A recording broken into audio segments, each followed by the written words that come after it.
Assalamualaikum dan salam sejahtera semua. Apa khabar? Bertemu kita lagi dalam channel Raja Atur Spa. Okey, hari ni hari yang menggembirakan bagi saya. Hari ni saya nak bawa korang pergi collect jentera baru saya. Okey, sebelum tu korang kena subscribe, korang kena like banyak-banyak, korang kena komen, korang kena tekan butang loceng untuk notification video yang selepas ni. Okey, kalau korang nak tahu jentera apa, stay tune sampai habis. Yeah. Sekarang kita dah sampai dekat kedai, okey, Raja Atur Spa untuk collect kereta baru. Dia kereta tu tak adalah lama pun dah ambil. Saya dah bawa pergi workshop.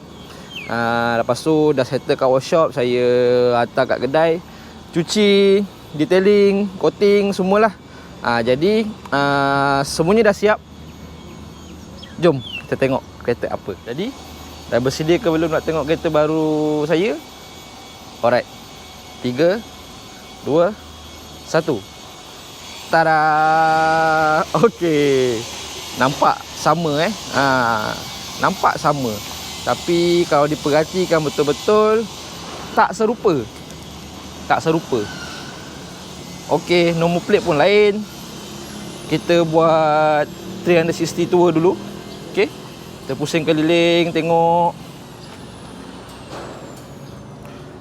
Nampak sama geng, tapi tak serupa. Sebab ini adalah kereta yang berbeza. Macam mana? On tak on? Untuk pengetahuan korang, ini adalah Skyline GTR R34 V-Spec 2 Nismo S-Tune Package. Okey, V-Spec 2 Nismo S-Tune Package. Okey, kejap lagi saya akan cerita lebih detail apa itu V-Spec 2, apa itu Nismo S-Tune Package. Alright. Kenapa rupa dia sama? Sebab macam saya cakap dalam video-video sebelum ni, Skyline GTR R34 kalau pakai baru Nismo memang akan sama. Sebab body part dia tak jauh beza. Hood yang sama, bumper yang sama, rim yang sama. Rupa dia memang samalah, senang cerita. Okey, so jadi saya tunjukkan kat korang apa yang membezakan kereta baru saya dengan G3 Pajero. Okey, first kita cerita pasal exterior dulu. Okey, exterior. Okey, kat sini kita pergi belah sini, dia ada Nismo door handle cover. Okey, ini adalah part baru keluaran daripada Nismo. G3 Pajero ada beli tapi tak pasang lagi. Okey, lepas tu side mirror. Okey, side mirror dia side mirror Ganador tapi carbon look. Alright. Lepas tu okey, rim depan. Kita cerita pasal rim depan. Okey, ni adalah LMGT4 GT500. Okey. Rim ni adalah rim limited edition geng. Yang mana keluaran dia sangat limited dan tak banyak. Okey. Dia punya rupa sama, cuma dia beza dia ada single lug punya cover lah. Lepas tu kita ada Nismo Endless punya brake caliper. So brake caliper ni tak dikeluarkan untuk mass production. Dia dikeluarkan untuk kegunaan racing. Jadi bila habis season, benda ni dijual. Kalau tak silap saya, caliper ni dipakai untuk R35 GT3 racing tapi sekarang dah ada kat sini. Okey, lepas tu dia gunakan hood Nismo. Okey, ni hood Nismo ori. Kejap lagi saya tunjuk macam mana nak tengok bonnet ni ori tak ori. Lepas tu okey, bumper bahagian depan sama, dia menggunakan bumper Nismo S-Tune. Lepas tu dia ada Nismo punya intercooler spray dengan Nismo punya frame plate. Alright. Lepas tu macam biasalah, gold emblem. Lain luaran lebih kurang belakang, rim belakang. Okey. Okey, inilah rim belakang dia menggunakan Endless 6 Sport Endless 6 Sport. So itu untuk bahagian luaran. Korang nak tengok apa lagi? Dalaman. Jom kita tengok dalaman. Ini adalah bahagian dalaman V-Spec 2. Okey. Untuk series 1 dan series 2 perbezaan dia tak banyak untuk bahagian dalaman. Okey, untuk seat menggunakan cutting yang sama tapi menggunakan fabric kain yang berbeza. Okey, untuk series 1 Dan ke atas dia menggunakan fabrik color kelabu. Lepas tu untuk series tu ke atas dia menggunakan fabrik kain color hitam. Itu saja. Beza itu saja. Lepas tu dekat control panel ni, kat center panel ni pula, dia menggunakan color yang berbeza. Untuk series 1 dia punya center panel ni akan warna gold. Dan series 2 ke atas dia punya center panel ni color silver. Selain daripada itu juga, untuk series 1 ke atas dia punya stitching semua akan color merah. Dan series 2 ke atas stitching dia color silver ataupun grey lah. Korang boleh tengok steering semua tak sama. Tu beza dia, beza minor lah. Alright, tu beza series 1 dengan series 2. Kita dah cerita pasal exterior, kita dah cerita pasal interior. Apa lagi korang tahu? Oh, engine. Okey, kereta ni, benda yang paling saya minat kat kereta ni ialah engine bay dia. Sangat kemas, sangat tip top, sangat puas hati.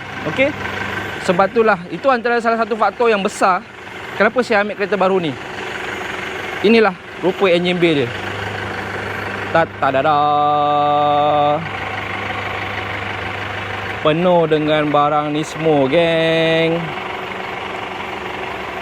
Okey, masa saya cakap tadi, macam mana nak tahu rupa bonet ori tak ori Nismo? Okey, dalam ialah carbon fiber. Okey, untuk pengetahuan, bonet Nismo ialah dry carbon fiber. Okey, inilah rupa dalaman dia. Sebab bahagian luaran dia dah cat, so kita tak boleh nak tunjuk bahagian luaran lah. Bahagian dalaman ni macam ni. Macam ni nak tahu? Okey, dekat bahagian hook ni kita nampak ada chop Nismo dalam ni. Okey. Lepas tu dia ada airbox Nismo. Okey, benda ni dah discontinue. Tak ada lagi untuk jualan baru. Hanya ada dijual dekat auction saja. Itu pun nasib-nasib kalau dia timbul. Dia ada Nismo turbo pipe. Okay. Ini pun carbon fiber juga. Alright. Lagi dia ada Nismo titanium strut bar. Benda ni pun dah discontinue, tak ada dalam market. Kalau ada kat auction pun jarang-jarang timbul. Harga tak masuk akal. Dia ada Nismo punya intake. Okey. Lagi apa lagi Nismo nak cakap ni? Okey, dia ada Nismo punya air duct. Okey. Benda ni apa function dia? Benda ni function dia lah untuk bagi laluan angin masuk kat dalam airbox ni. Okey. Dan saya nak share juga dekat sini, Nismo airbox dan air duct Nismo ni adalah dijual secara berasingan. Dia tak datang sekali. Maksudnya kalau korang nak pakai airbox Nismo ni, korang kena beli juga air duct Nismo ni. Agak siut Nismo ni, dia jual semua benda asing. So kalau korang pakai airbox Nismo, tak pakai benda ni, maka overheat lah kereta korang sebab anginnya masuk dekat sini. Macam inilah rupa engine bay kereta baru saya. Alright. Lepas tu dia ada engine Nismo Fine Spec Final Edition. Ini adalah engine replika ya. Sebab apa engine replika? Sebab apa saya cakap ni engine replika? Sebab owner sebelum ni dia ada sebiji engine kosong baru daripada Nismo.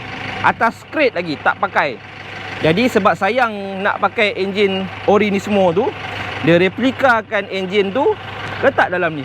So jadilah rupa dia macam ni. Okey, RB28. Mana nak jumpa bai cover macam ni. Macam shot tak shot tengah engine bay macam ni. Steam kan. Orang mesti tertanya-tanya, kenapa saya beli kereta ni? Apa beza dia kereta ni dengan GT 4G? Banyak beza dia tuan-tuan. Okey, saya kongsikan cerita kenapa saya ambil kereta ni. Okey, kereta ni pertama kali saya tengok dia tahun 2017. Time tu masa saya pakai Subaru S203 lagi. Okey, saya tengok kereta ni. Time tu kereta ni viral untuk dijual. Harga yang tak masuk akal tahun 2017. Tu first time saya tengok. Dengan spek dia, dengan gambar-gambar yang ada kat dalam Facebook time tu, saya cakap, "Uish, baik gila kereta ni kan." Okey, saya pun start berkawan dengan diorang. Okey, berkawan, so saya dapatlah tengok kereta ni. Tengok. Time tu tak mampu lagi Lepas tu saya okey lah, tahun 2019. Okey, time tu orang kata ada rezeki sikit. Lepas jual 35 saya mencari 34. Sebelum saya beli G3 4G, saya jumpa owner ni. Saya jumpa dia, saya cakap, "Bang, saya merisik. Bang, kereta ni nak jual tak bang? Sebab saya berminat lah nak beli kereta ni." Tapi time tu owner dia hati dia belum terbuka lagi nak jual. Okay, so lepas daripada dia kata okay, dia belum nak jual lagi, saya pun tak apalah, saya cari kereta lain lah. Cepatlah jumpa G3 4G. Lepas dah jumpa G3 4G, dalam masa yang sama saya usia lagi owner ni, "Bang, nak jual tak kereta ni?" Kan? Sebab kereta ni memang tak jalan dan tak ramai orang tahu pasal kereta ni. Sebab kereta ni memang lebih banyak masa dia dekat dalam garaj compare dia atas jalan. So bila dah berkawan dengan owner kereta ni, saya pun tengoklah kereta dia, barang-barang dia. Saya cakap memang barang-barang kereta dia memang A gila lah, sebab dah tak ada dalam market. Lepas tu saya cakap dengan owner, "Bang, kalau tak nak jual kereta, jual part boleh tak? Sebab saya dah tak jumpa dah barang-barang ni kan." Sebab sayang juga sebenarnya nak jual G3 4G tu. Jadi pujuk daripada 2019 sampai 2021, 2 tahun. Selepas saya beli G3 4G tu, 2 tahun saya pujuk dia. Cakap, "Bang, jual lah. Mungkin dia dah annoying dengan saya agaknya. Alhamdulillah tahun ni 2021 terbuka hati dia nak jual dekat saya. Bila dah confirm, saya dah bayar deposit. Lepas tu barulah saya up G3 4G untuk dijual. Okey, alhamdulillah. Perjalanan untuk menjual G3 4G tu mudah. Okey. Harga kereta ni memang tak masuk akal. Orang kata dah memang tinggi lah. Jadi mana yang tahu je tahu harga kereta ni. Sebab macam korang semua tahulah, kereta ni even dekat luar daripada Malaysia pun harga dah naik. Jadi apa yang saya dapat ni boleh kata consider berbaloi dengan apa yang saya bayar. Sebab barang yang ada dekat dalam kereta ni kebanyakannya dah tak ada dalam pasaran. Semua kebanyakannya dah discontinue. Jadi untuk saya beli barang-barang ni, even orang kata pepatah, ada duit pun tak jumpa barang. Macam ni lah cerita dia. Inilah kereta dia. Sangat puas hati. Selama 4 tahun daripada 2017 saya tengok kereta ni sampai 2021, baru dapat merasa, baru dapat memiliki kereta yang saya tengok selama 4 tahun. 4 tahun geng, saya impit owner ni. Picit, "Bang, jual lah. Sampai offer tu memang dah tak masuk akal lah. Saya bawa last korang pusing-pusing kereta ni. Alright, korang tengok dulu apa yang korang nak tengok. Jadi korang sematkan dalam kepala korang tu apa yang korang nak tanya. Apa yang korang nak tanya, apa yang korang nak tahu pasal kereta ni, kita akan cerita dekat dalam next video.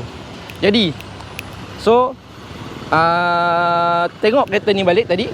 Apa yang korang nak tanya, komen banyak-banyak dekat dalam komen ni. Saya akan tengok nanti, saya akan baca satu-satu insyaAllah. Jadi apa yang korang minta nak tahu pasal kereta ni, kita akan buat pada next video.